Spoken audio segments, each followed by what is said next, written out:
Pakistan, where the capital city of Islamabad has been inflamed with protests and blood spillage. Pro-Imran Khan protests in Pakistan have taken a very deadly turn. According to reports, 5 security personnel and at least 1 protester have been killed in the protests so far.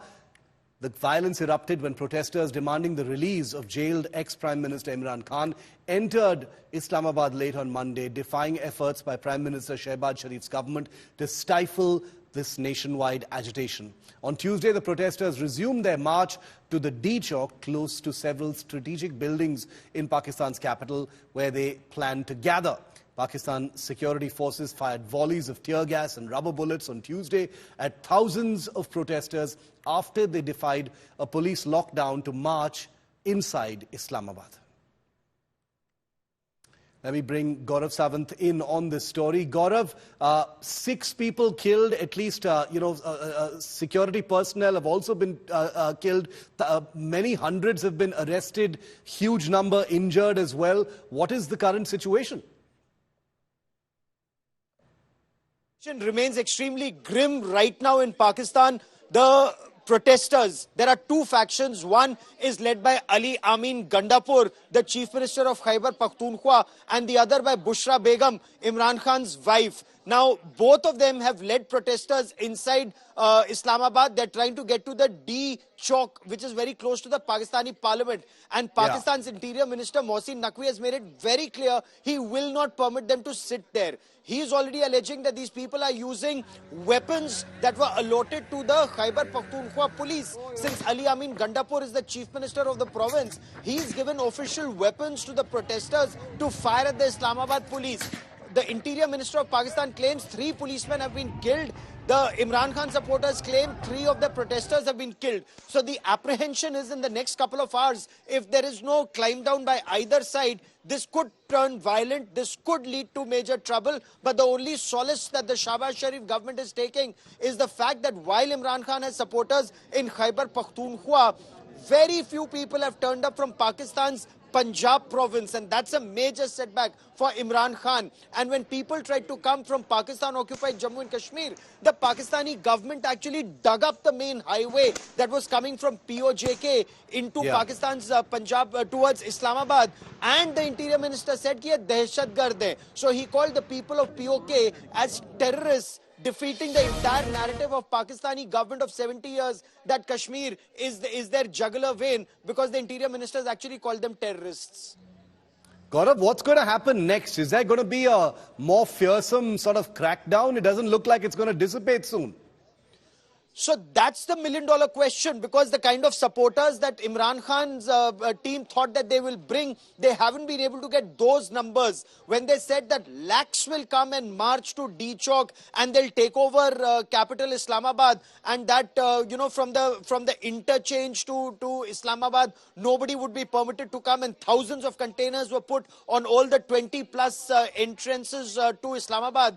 All of that seemed like an overkill by the Pakistan police and administration. However, the army was called out late last night because, Lukashenko, the Belarus president, is here with a big delegation, and because of the security situation. Now, if it worsens in the next couple of hours, the army may have to crack down, but the army too is said to be divided. Some are in favor of Imran Khan. The others, of course, call him their worst nightmare. They look at Imran Khan as a Frankenstein's monster they created and now has turned on the Pakistan army. So the next several hours will be very interesting, whether these protesters go back or remain there out of control. If they attack the parliament or the prime ministers, or the symbols of the state, then there could be a violent crackdown like in the month of May. But they would not want that, Shiv.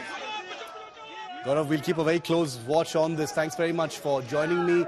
These images from Pakistan really affirming once again a failed state, a country in total collapse, a former Prime Minister in jail, his supporters on the rampage, blood being spilled on the streets of the country's capital, and the Prime Minister of that country completely without any semblance of control. And remember, today is 26/11, since we are talking about Pakistan.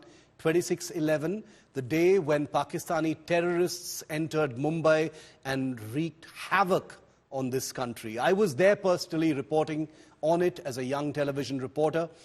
On this day, 16 years ago, is when that attack began. The night of November the 26th, 2008, when Mumbai was plunged into chaos as 10 terrorists from the Lashkar-e-Taiba attacked iconic landmarks, including the Taj Mahal Hotel, the Oberoi Trident, Nariman House, Leopold Cafe, and the Chhatrapati Shivaji Terminus railway station.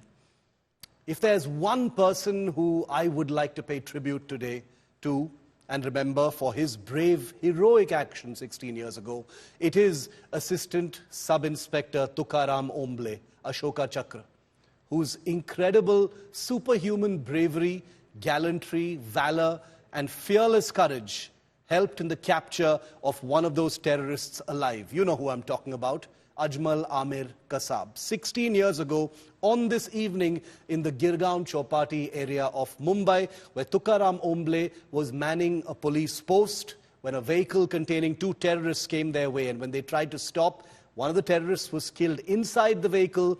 The other, Ajmal Amir Kasab, exited the vehicle and began firing. Tukaram Omble, 54 years old, formerly of the Indian Army and now an assistant sub-inspector at the time, rushed at him, held on to the barrel of his rifle, and basically took all the bullets into his body in order to ensure that nobody else could be shot at by Ajmal Amir Kasab. He courageously confronted a terrorist and literally sacrificed his life for the safety of his city. He used his own body by restraining Ajmal Kasab, preventing his escape and exposing the terrorists' true motives. Remember, at this time, people didn't even know that these terrorists had come from Pakistan. On this 26/11 anniversary, we honor and remember Assistant Sub-Inspector Omble's bravery and sacrifice. We will never, ever forget.